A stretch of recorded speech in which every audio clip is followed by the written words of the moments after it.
Listening to ragas like Bhairavi, a few other Rakti ragas like Saveri, Todi, and all these are her personal favorites.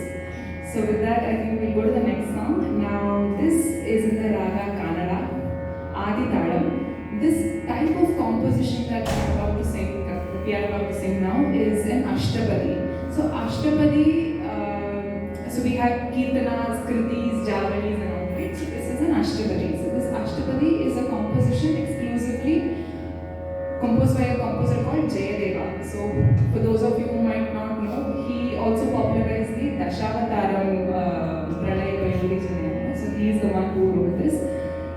Jayadeva, so Ashtapadi basically what I wanted to say is, they are couplets, 8 couplets, 2 sentences in 8. Now today we will not be singing all of the 8, but we'll be singing around 3 now.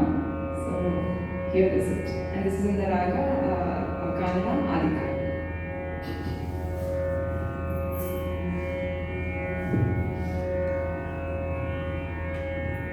Jayadeva ఒక particular అష్టపది రాస్తున్నప్పుడు ఈ got struck, ఆయనకి ముందు వెళ్ళడానికి రాలేదన్నమాట. ఏం చేయాలో తోచలేదు. సరే అది అలాగే పెట్టి స్నానానికి వెళ్ళిపోయారు. నదిలో స్నానం చేసి వద్దామని వచ్చేసరికి అది రాసేసింది, ఫుల్ రాసేసింది. అయితే అడిగాక ఎవరు రాశారు, నువ్వు రాసావా అని భార్య. నాకేం వస్తుంది, మీరే కదా వచ్చి రాశారు అని. అప్పుడు ఆయనకి అనిపించింది కృష్ణుడే వచ్చి రాశాడేమో, ఆయన కృష్ణ భక్తులు. సో కృష్ణుడే వచ్చి ఆ ఒక దాన్ని కంప్లీట్ చేశారనమాట. సో దానికి ఆ ఒక పర్టిక్యులర్ అష్టపదికి సంజీవని అష్టపది అని పేరు. అంటే ఆ అష్టపదిని చదివినా చేసినా, సంజీవని అంటే చనిపోయిన వాళ్ళు కూడా తిరిగి వస్తారు, లేదు అంటే ఇట్స్ మెడిసినల్ వాల్యూ ఉంది దానికి అని. ఎందుకంటే కృష్ణుడు స్వయంగా రాసింది కాబట్టి.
మన అన్నమయ్య సంకీర్తన కాపీ రాదు సతులాల చూడరే.